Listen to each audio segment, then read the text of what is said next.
오늘도 하나님께서 이 아침 저희들에게 크신 은혜를 베풀어 줄 줄로 믿습니다. 새해 첫 수요 예배가 되었습니다. 무엇보다 새해 인사를 드리도록 하겠습니다. 새해 복 많이 받으십시오. 우리 옆에 계신 분들과 인사할까요? 새해 복 많이 받으십시오. 이 새 처음 혹은 새 시작이라고 하는 것은 비록 똑같은 일상이지만 우리 가운데 새로운 의미를 또 부여해 주는 것 같습니다. 비록 매주 드려지는 예배이고 또 늘 드려왔던 예배이지만 더 큰 은혜로 또 더 새로운 은혜가 우리 가운데 있을 줄로 믿습니다. 무엇보다 2022년 우리를 또 수요 예배를 통해서 더욱 새롭게 하실 주님을 기대하며 나아갈 수 있는 이 시간 되었으면 좋겠습니다. 오늘 본문이 담겨 있는 신명기는요, 이제 모세의 설교 모음집이라고 할 수 있습니다. 오늘 본문에 이제 이스라엘 백성들이 처한 상황은 지난 40년간의 지난했던 광야 생활을 모두 다 마치고 이제 가나안 땅에 들어가게 된 이제 가나안 일성을 바로 목전에 두고 있는 상황입니다. 이러한 상황 가운데에 이스라엘의 지도자였던 모세는 이제 가나안 땅을 들어가기에 앞서서 이스라엘 백성들의 지난 역사를 돌아보면서 무엇보다 반드시 이 다음 세대들에게 전수해야 되는 신앙의 정수를 담아놓은 책이 바로 신명기다라고 볼 수 있을 것 같습니다. 그래서 신명기는 성경에서 매우 중요한 책으로 평가를 받고 있습니다. 이스라엘 백성들은 광야에서 40년이라고 하는 긴 방황의 시간을 마치고 이제 하나님께서는 그 이스라엘 백성들을 약속의 땅, 축복의 땅, 가나안 땅으로 이제 인도하실 것입니다. 얼마나 고대하던 땅이었습니까? 그리고 얼마나 고대하던 순간이었을까요? 앞선 세대들, 그들의 조상들은 가나안 땅을 목전에 두고도 원망과 불평 때문에 또 무엇보다 하나님에 대한 불신으로 인하여서 광야에서 모두 죽어야만 했습니다. 이제는 이전 세대는 다 지나가고 새로운 세대가 일어나게 된 것입니다. 약속의 땅, 또 축복의 땅, 젖과 꿀이 흐르는 가나안 입성을 앞두고 있는 상황이 된 것이죠. 아무도 가보지 않고 밟아보지 않았던 전인 미답의 땅을 앞두고 있었던 이들의 상황과 심정은 어떠했을까?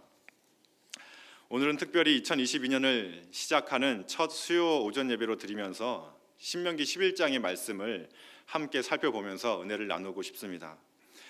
여기 계신 우리 모두는 아마도 오늘 본문의 이스라엘 백성들처럼 가나안 입성을 앞두고 있었던 그 새로운 땅, 전인 미답의 땅을 앞두고 있었던 이스라엘 백성들처럼 우리들도 마찬가지로 이제 2022년이라고 하는 아무도 가보지 않은 전인 미답의 새로운 한 해를 시작하게 되었습니다. 오늘 본문을 통해서 새로운 발걸음을 내딛게 되었던 이스라엘 백성들에게 하나님께서 원하셨던 것이 무엇인지를 살펴본다면 2022년을 시작하는 우리들에게 또 새로운 한 해를 우리가 어떻게 살아가야 하는지, 하나님께서는 우리들에게 무엇을 원하시는지 깨닫게 될 것이라고 분명히 확신을 하게 됩니다. 오늘은 신명기 11장의 내용을 통해서 하나님께서 우리들에게 주시는 메시지를 한 두 가지 정도로 간단하게 살펴보고 기도하는 시간을 가지도록 하겠습니다. 첫째는 하나님께서는 우리에게 좋은 것을 주시는 분이라는 사실을, 그 믿음을, 확고한 믿음을 가져야 한다 하는 것입니다. 한번 따라해 볼까요? 하나님께서는 우리에게 좋은 것을 주시는 분이라는 확고한 믿음을 가져야 합니다. 아멘이시죠? 9절 말씀을 우리 함께 같이 한번 읽어보겠습니다. 오늘 본문 9절 말씀인데요, 함께 같이 한번 읽어보겠습니다. 시작. 또 여호와께서 너희의 조상들에게 맹세하여 그들과 그들의 후손에게 주리라고 하신 땅, 곧 젖과 꿀이 흐르는 너희 날이 장구하리라. 아멘. 모세는 하나님의 약속을 다시금 상기시키고 있습니다. 하나님께서는 반드시 조상들에게 맹세했던 그 땅을 너희에게 주실 것이다 말씀하고 있는 것이죠.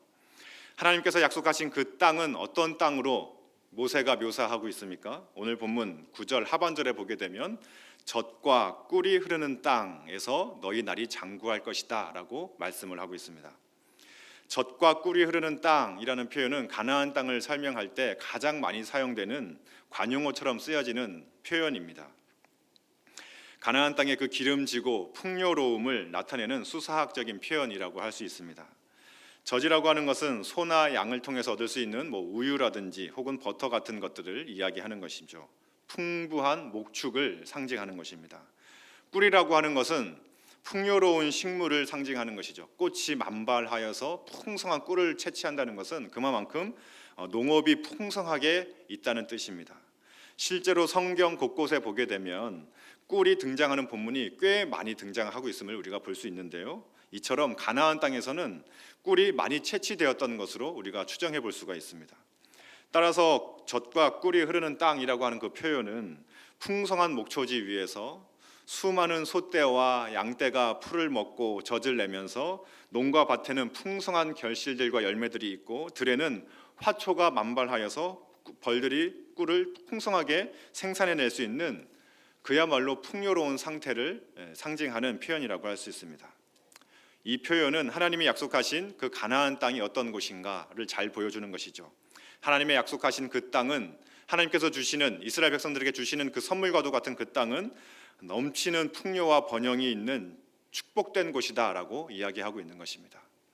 하나님께서 주시는 것은 시시한 것이 아니라는 것이죠. 하나님께서 가나안 백성, 이스라엘 백성들에게 약속하셨던 그 가나안 땅은 그저 그런 땅이 아니었다는 것입니다. 정말 젖과 꿀이 흐른다고 표현되는 이스라엘 백성들에게는 더할 수 없는 축복의 땅이었던 것이고 풍성한 결실과 풍요로움과 또 넉넉함이 있는 땅이 바로 그 가나안 땅이었다는 것입니다.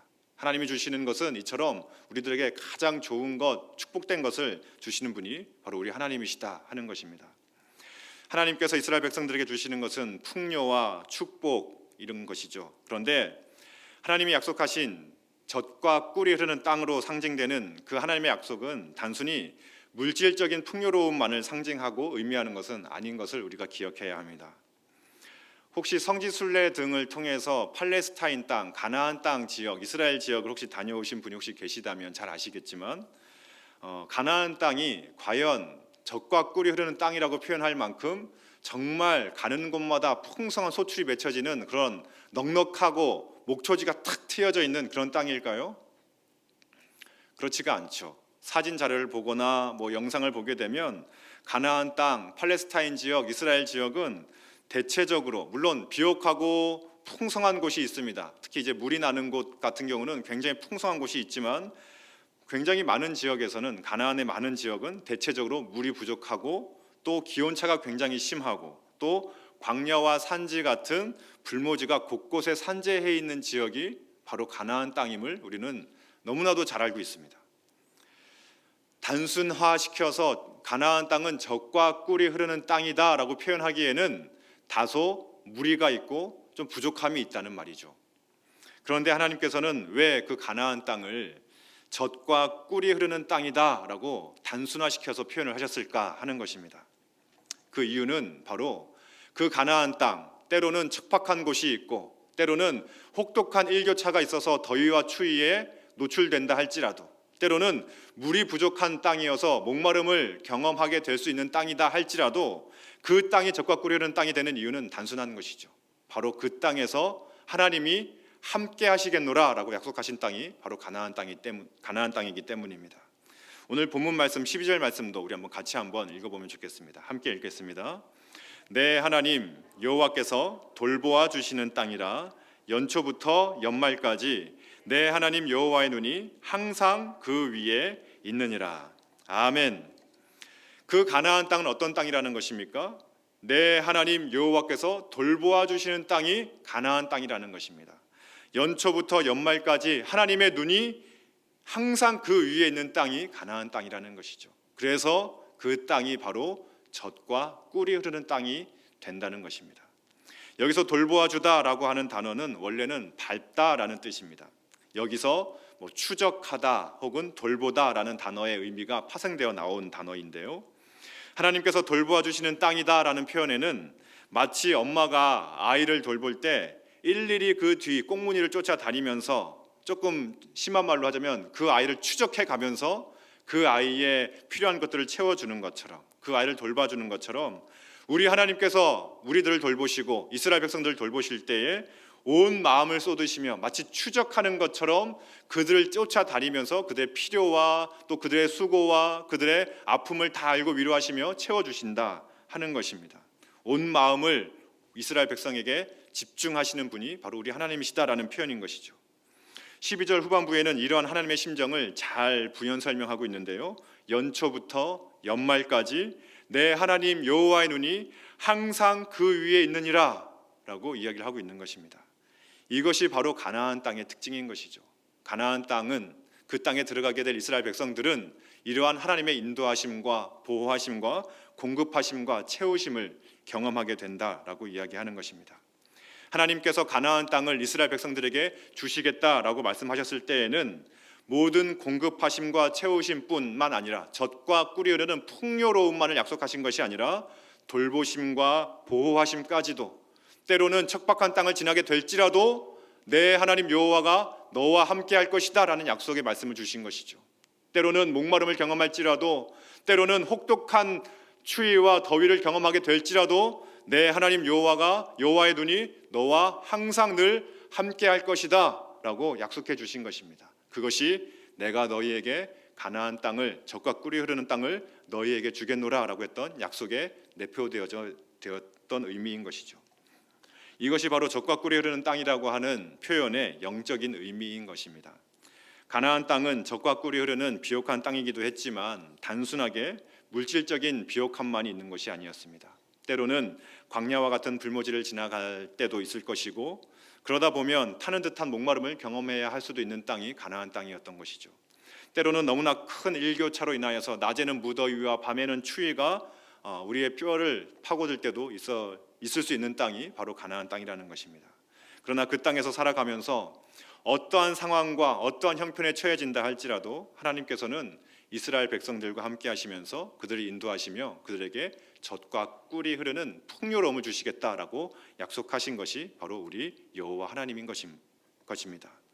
하나님은 이스라엘에게 비옥한 땅을 통하여 풍요로운 삶을 허락하시겠지만 때로는 척박하고 혹독한 시련을 만나게 된다 할지라도 하나님께서는 늘 항상 함께 하시며 돌보아 주시는 영적인 축복까지도 주시겠다라고 하시는 말씀이 오늘 본문의 내용인 것이죠. 오늘 본문에서 이스라엘에게 젖과 꿀이 흐르는 가나안 땅을 허락하신 하나님은 오늘날 지금을 살아가고 있는 우리들의 하나님이신 줄로 믿습니다.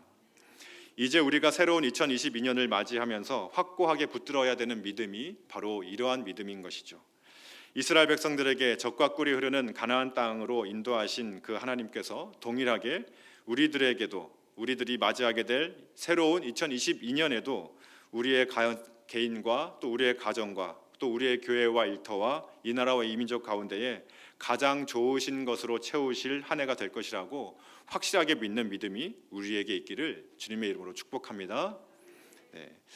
우리가 오늘 본문을 살펴보면서 한 가지 다시금 기억해내어야 할 사건이 한 가지가 있습니다. 그것은 바로 오늘 본문 40년 전에 바로 가데스 바네아에서 있었던 그 사건이죠. 민수기 13장 30절로 33절까지의 말씀을 우리 한번 다시 기억하고 회고하는 마음으로 읽어보도록 하겠습니다. 함께 읽겠습니다.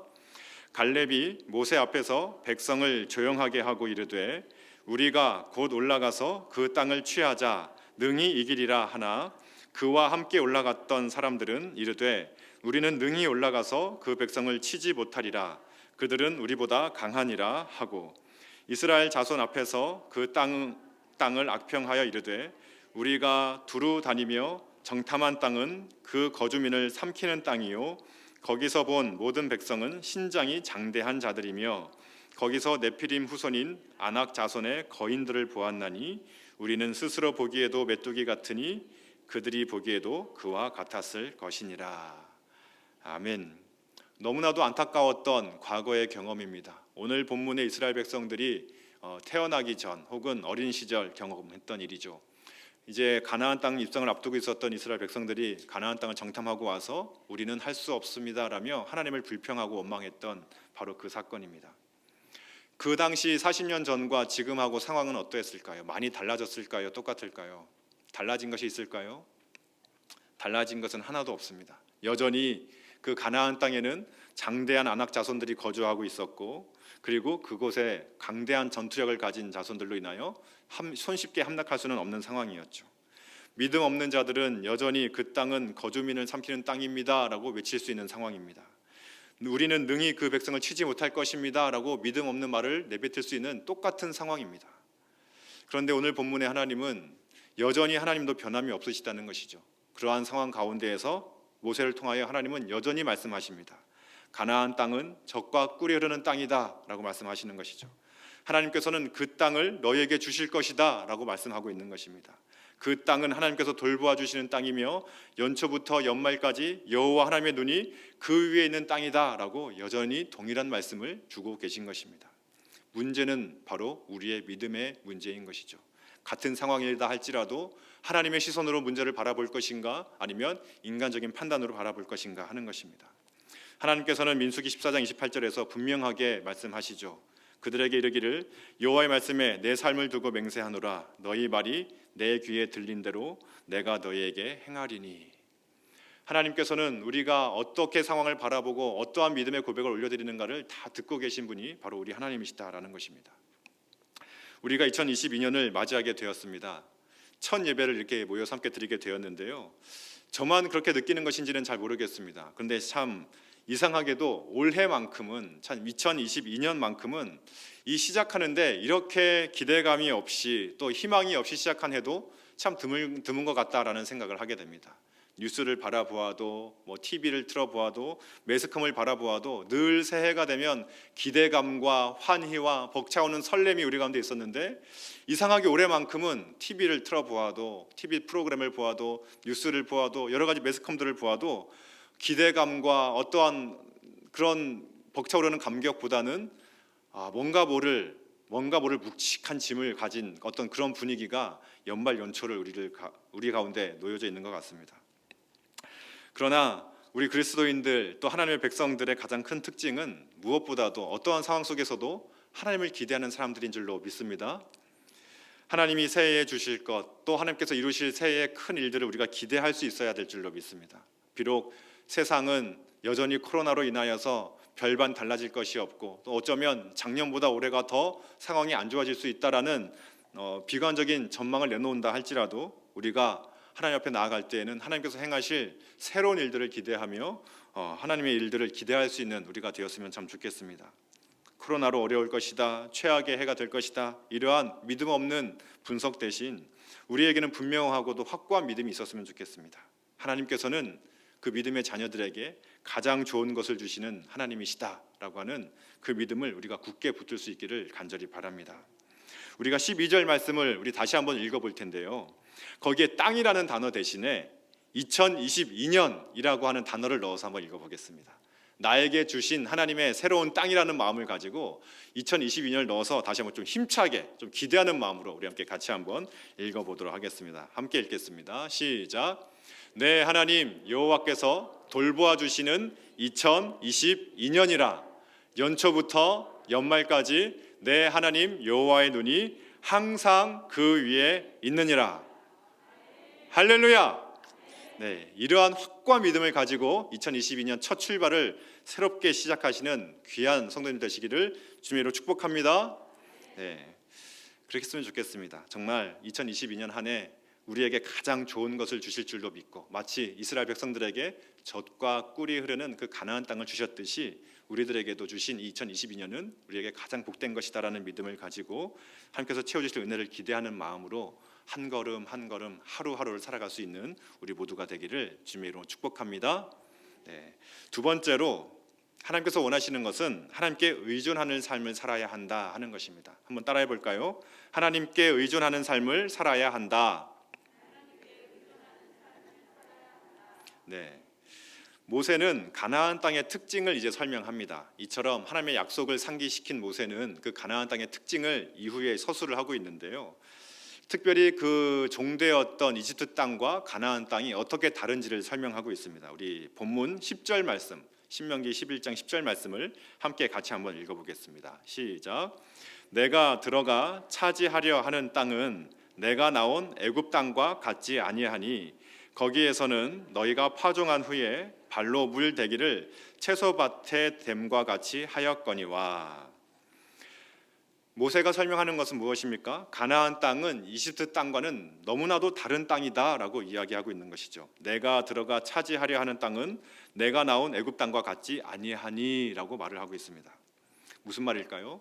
하나님의 그 약속의 땅에서는 생활 방식이 달라져야 한다라고 이야기하고 있는 것입니다. 하나님께서는 이집트의 생활 방식을 다 청산하고 버릴 것을 말씀하고 있는 것이죠. 그렇다면 이집트의 생활 방식은 무엇이었습니까? 애굽에서의 생활 방식은 무엇이었습니까? 바로 나일강을 의존하여 사는 삶의 방식이었습니다. 제가 사진을 하나 갖고 왔는데요. 사진을 한번 보여주시면 좋겠습니다. 좀 보이실까요? 조금 잘 보이시죠? 위에 있는 사진은 이제 나일강이 범람했을 때의 사진이고요. 또 밑에 있는 사진은 이제 그 범람한 이후의 사진입니다. 나일강은 주기적으로 범람하는 주기가 있었습니다. 그래서 이집트 사람들은 그 나일강의 범람 주기를 아주 지혜롭게 잘 활용하면서 살아왔던 사람들입니다.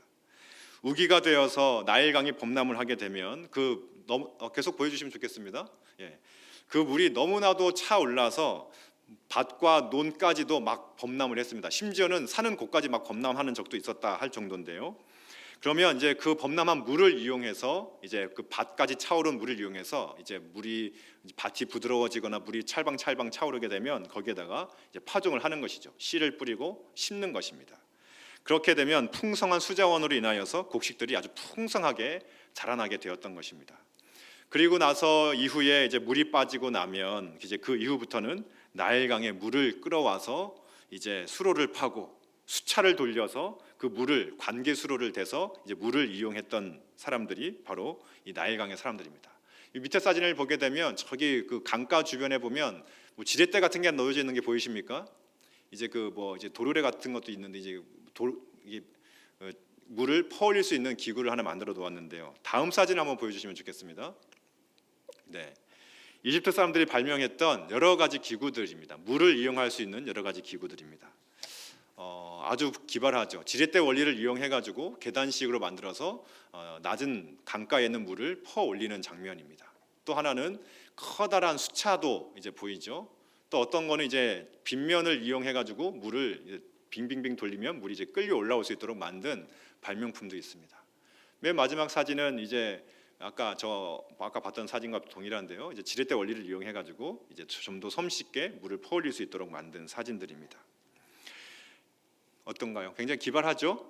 네, 당시 문명이 얼마나 발전했는지를 알 수 있는 사진이기도 한데요. 이처럼 이집트에서는 나일강을 의존하여 살아왔던 사람들의 방식이 바로 이집트의 삶의 방식이었습니다. 나일강은 하나의 신으로 여겨질 만큼 그들에게는 굉장히 큰 영향력을 미치고 있었던 것이죠. 그 나일강을 의존하여서 자신이 가진 지혜와 또 자신의 힘과 자신의 자원과 자신의 실력을 의지해서 살아가는 곳, 자신의 노력한 만큼 대가를 얻어내는 곳, 그것이 바로 나일강 이집트의 삶의 방식이었던 것입니다. 그런데 가나안 땅의 삶의 방식은 조금 다르다라고 이야기하고 있는 것이죠. 평야지대였던 이집트하고는 완전히 판이하게 다른 지형을 가지고 있었습니다. 산과 골짜기가 있는 땅이 가나안 땅이다라고 이야기하고 있는데요. 11절 말씀을 우리 함께 같이 한번 읽어보도록 하겠습니다. 함께 읽겠습니다. 너희가 건너가서 차지할 땅은 산과 골짜기가 있어서 하늘에서 내리는 비를 흡수하는 땅이요. 그 가나안 땅은 다르다는 것입니다. 평야지대에 정말 그 나일강을 의지해서 살던 그 이집트와는 완전히 다른 땅이라는 것이죠. 산과 골짜기가 있는 땅이다라고 이야기하고 있습니다. 산과 골짜기가 있다는 것은 장점이 있고 단점이 있을 수 있습니다. 먼저 단점부터 말씀을 드리겠습니다. 단점은 물을 끌어올 수 없다는 것이죠. 나일강에서는 평야지대였던 나일강에서는 수로만 깊게 파면 어디서든지 원하는 만큼의 물을 얼마든지 댈 수 있었던 것이 나일강의 삶의 방식이었습니다. 그런데 산과 골짜기가 있는 그 땅은 아무리 수로를 파려고 해도 팔 수도 없을 뿐더러 산 꼭대기까지, 산 중턱까지 물을 가지고 올라갈 수는 없는 노릇이었던 것이죠. 수고하는 만큼, 나일강에서는 수고하는 만큼 더 많은 물을 가져올 수 있었고 내 힘과 내 수고를 들인 만큼 그만큼의 대가를 내가 얻어낼 수 있는 땅이, 내 실력만큼의 삶을 살아갈 수 있는 땅이 바로 나일강의 삶이었습니다. 그런데 문제는 죄성을 가진 인간은 더 많은 풍요로움과 더 많은 이익을 추구하기 시작을 했다는 것이죠. 나일강에서는, 애굽 땅에서는 피곤한 경쟁이 있었고 결국 더 많은 수확을 위하여, 더 많은 이익을 위하여서 지배계층과 피지배계층이 생겨나게 되었고 지배계층은 피지배계층을 착취하고 학대하는 일까지도 벌어지게 되었던 것입니다. 노예가 생겨나게 되었고 아무리 노력해도 가난과 극심한 노동을 벗어날 수 있는 길이 없는 피지배계층이 생겨나게 된 것이죠. 가나안 백성들은 400년 동안을 이러한 이집트의 노예로 살아갔던 것입니다. 그런데 가나안 땅은 다른 것이죠. 가나안 땅은 산과 골짜기가 있어서 아무리 내가 물을 끌어오려고 해도 한계가 있는 땅이었습니다. 논과 밭을 개간하는 수고와 또 노력은 들이긴 해야 되겠지만 농사에 있어서 가장 결정적인 역할을 하는 그 물을 내 힘으로 통제할 수는 없는 땅이 바로 가나안 땅이었던 것입니다. 하늘에서 내리는 비에 의존해야만 하는 땅, 바로 그 땅이 바로 가나안 땅이었던 것이죠. 그런데 이러한 지형이 주는 장점이 한 가지가 있습니다. 11절 하반절을 보게 되면 이렇게 기록이 되어져 있는데요. 하늘에서 내리는 비를 흡수하는 땅이다 라고 기록을 하고 있습니다. 빗물이 산과 골짜기를 타고 흘러내린다는 표현이죠. 비를 흡수하는 땅이라는 표현은 그 비가 산에 또 골짜기를 타고 흘러내려와서 결국에는 자연스럽게 논과 밭으로 흘러가는 땅이 바로 그 가나안 땅이다라고 설명을 하고 있는 것입니다. 무슨 말일까요? 겉으로 보기에는 산과 골짜기로 이루어진 그 가나안 지형이 넓은 평야지대로 이루어진 애굽 땅보다 더 열악한 곳으로 보여질 수 있습니다. 그러나 반대로 생각해 보면 그러한 지형으로 인하여서 인간이 고된 수고를 하지 않아도, 착취를 당하지 않아도, 노예 부림을 당하지 않아도 더 효율적이고 더 편리하게 수자원을 이용할 수 있는 땅이 바로 가나안 땅이다라는 의미이기도 한 것이죠. 다시 말하면 가나안 땅은 전적으로 비에 의존하는 삶, 다시 말하면 전적으로 하나님께 의존해야 되는 삶, 바로 그 삶을 살아가야 하는 것이 가나안 땅이라는 의미인 것입니다. 하나님께 전적으로 의지하고 또 전적으로 의존해야 하는 땅이 가나안 땅이기 때문에 오히려 하나님의 통제 아래에 있을 때에는 애굽처럼 끊임없이 인간의 노동력을 요구하거나 인간을 착취하지 않아도 되는 땅이 바로 가나안 땅임을 보여주고 있는 것입니다. 제가 사진 한 장을 또 준비했습니다. 이제 사진 많이 준비했는데 참 보이실까요? 저게 이제 그 실로라고 하는 지역에서 세겜으로 가는 길목에 있는 에브라임 지역의 산지를 제가 가지고 온 것입니다. 이것이 가나안 지역의 논의 모습입니다. 논의 모습. 이게 논처럼 보이시나요? 우리가 흔히 논이라고 생각하면 끝없이 펼쳐진 평야지대에 황금 물결이 일어나야 될 것 같은데 이 가나안 지역, 팔레스타인 지역의 논은 이렇게 생겼습니다. 산과 골짜기로 이루어진 그 지형에서 논을 일구기 위해서는 산 골짜기를 계단식으로 일구어서 이제 그 흘러내리는 물을 차근차근 이용할 수 있는 구조를 만들어야 했던 것이 가나안 지역의 계단식 논이었던 것이죠. 비가 내리면 그 빗물을 최대한 활용하기 위하여서 계단식으로 논을 구성했던 것입니다. 그 논 밑에는 최대한 물을 머금게 하기 위하여서 석회질로 이제 석회질의 흙을 깔아놓고 그리고 그 위에 이제 풍성한 이제 부식토를 깔아서 농사를 짓는 지역이 바로 이 가나안 땅의 농사 방법이었습니다. 우리가 이러한 가나안 땅처럼 보여 이러한 계단식 논을 우리가 다른 말로 표현할 때 뭐라고 표현하는지 혹시 아시는 분 계실까요? 세 글자인데요. 바로 천수답이라는 표현을 씁니다. 천수답. 하늘에 의존해서 살아간다는 것이죠. 천수답입니다. 하나님께서 원하시는 삶의 모습이 바로 이 천수답의 모습인 것이죠. 우리는 가나안 땅으로 하나님께서 인도하신 이유는 뭐 여러 가지 이유가 있겠지만 가장 중요한 이유는 바로 나일강을 의존하고 자신을 의존하며 자신의 실력과 힘을 의존하여 살아가는 자기 중심적 삶을 이제는 내려놓으라는 것이죠. 그리고 그 삶의 주인이신 온 땅의 주인이시자 우리들의 만물의 주관자 되시는 그 하나님을 인정하고 그 하나님께 의존하는 삶을 살아라라고 이야기하는 것입니다. 영적 천수답의 삶을 살아가라라고 이야기하고 있는 것이죠. 따라서 이 가나안 땅에서 가장 중요한 것은 다름 아닌 꼭 알맞은 때에 내리는 비였습니다. 특히 1년에 2차례 씨 뿌리는 파종 때와 또 이제 결실을 앞두고 한창 곡식들이 무르익어가야 할 때 내려주는 그 비가 너무나도 중요한 요소였던 것입니다. 이것을 성경은 이른 비와 늦은 비라고 표현을 하고 있습니다. 이른 비라고 하는 것은 팔레스타인 지역에서 가을, 우리 오늘날의 양력으로 치자면 한 10월 정도 되는 때인데요. 그때 내리는 첫 비를 의미하는 것입니다. 이른 비를 기점으로 이제 겨울이 시작됩니다. 우기가 시작이 되는데요. 이제 그렇게 이제 시작이 되면 이 첫 비, 이른 비가 내림으로써 딱딱해졌던 바짝 말라버렸던 그 땅이 이제 보슬보슬해지고 부드러워지어서 거기에 이제 씨를 뿌릴 수 있는 환경이 열리게 되는 것입니다. 또 늦은 비라고 하는 것은 이제 봄에 내리는 비인데요. 오늘날 양력으로 치자면 4월 정도에 내리는 비를 이제 늦은 비라고 합니다. 곡식의 결실을 좌우하는 아주 중요하고 요긴한 비가 바로 이 늦은 비이죠. 우리 본문 14절 말씀을 우리 함께 같이 한번 읽어보도록 하겠습니다. 함께 읽겠습니다.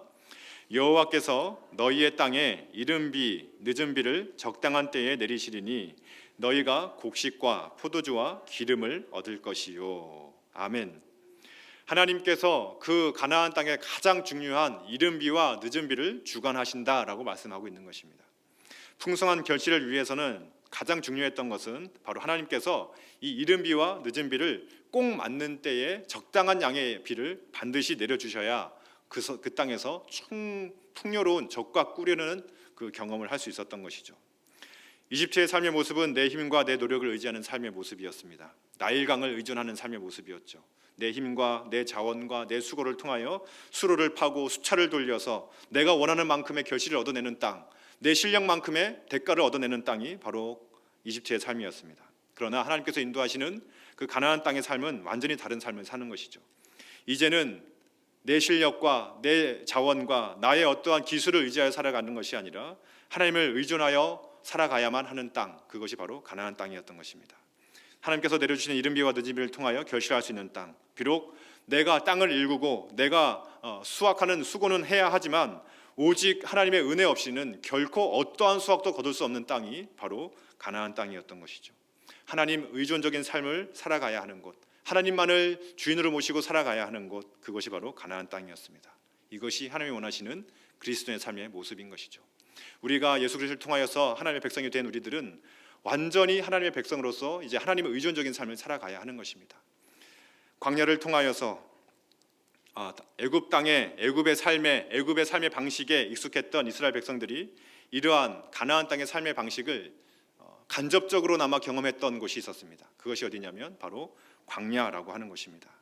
광야를 통하여서 이스라엘 백성들은 하나님께서 공급하시는 그 만나와 메추라기와 물을 먹는 훈련을 했죠. 아무것도 없는 허허벌판에서 매일 아침마다 눈처럼 내리는 그 만나를 통하여 공급을 받고 그 만나와 메추라기를 공급받고 또 하나님께서 내주시는 반석에서 터져나오는 물을 통하여서 그 백성들은 물을 마실 수 있었던 것입니다. 그러면서 그 백성들은 이집트의 삶의 방식, 뼛속까지 깊이 뿌리 박은 나도 인지하지 못하는 사이에 나 중심적으로 살고 있었던 그 삶의 모든 방식들을 다 내려놓도록 하나님께서는 훈련하셨던 것이죠. 그리고 오직 하나님만을 의존하여 살아갈 수 있는, 은혜만을 의존하여 살아갈 수 있는 신앙의 훈련을 받았던 것이 바로 광야의 삶의 모습이었던 것입니다. 그러나 이스라엘 백성들에게 정말 400년 동안이나 뼛속 깊숙하게 배어버린 이집트식의 나 중심적인 삶의 방식을 버리는 것은 너무나도 쉽지 않았던 것입니다. 출애굽하는 데에는 딱 하루면은 충분했죠. 딱 하룻밤이면은 애굽을 탈출할 수는 있었습니다. 그러나 가나안 땅에 들어가는 데까지는 40년이 걸렸던 것이죠. 하나님의 자녀라는 신분의 변화는 하나님께서 주시는 그저 거저 주시는 놀라운 은혜이지만 하나님 자녀에 걸맞는 수준의 변화라고 하는 것은 이스라엘 백성들에게는 40년이 걸려야 했던 것입니다. 우리의 삶을 한번 돌아보시면 어떠신가요? 우리가 하나님의 은혜로 구원받았습니다. 하나님의 자녀가 되었습니다. 이 정말 처절한 죄인을 무슨 은혜인지는 설명할 수 없지만 하나님께서 하나님의 자녀 삼아 주셨습니다. 그러나 내 신분의 변화는 그렇게 하나님의 은혜로 놀라운 신분의 변화를 얻어냈지만 우리가 우리 삶의 그 하나님의 자녀다운 수준의 변화를 우리가 과연 얼마나 이루어가고 있는가 우리 자신 한번 돌아보았으면 좋겠습니다. 오늘 본문을 통하여서 모세는 분명하게 말하고 있는 것이죠. 하나님께서 우리에게 분명하게 말씀하십니다. 하나님 의존적인 삶을 살아가야 한다라고 이야기하는 것이죠.